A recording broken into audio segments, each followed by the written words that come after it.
যাৰ শিৰোনাম বিশ্বাস।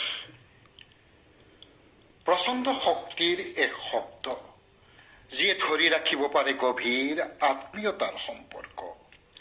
দুটি জীৱন এক হয়, য'ত সপোনে পোখা মেলে, নৱৰস কানাৰাৰ তালত আত্মাৰ মিলন হয়, আশাবোৰ ফুল হৈ ফুলে, সৃষ্টিৰ সূচনা হয়, অংকুৰিত বীজৰ সোণালী সপোনত লাভ কৰে প্ৰতিজনেই স্বৰ্গীয় প্ৰেমৰ অমৃত সুধা।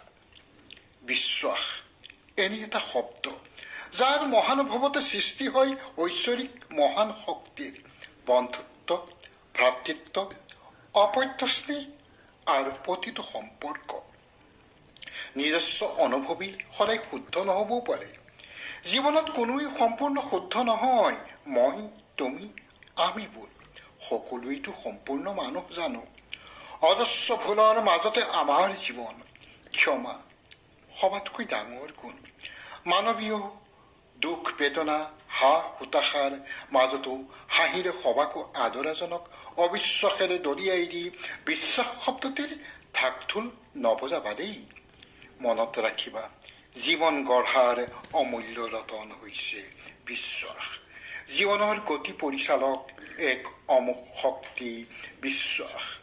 আগবঢ়াই দিবা বিশ্বাসৰ সবল দুখনি হাত। ধন্যবাদ।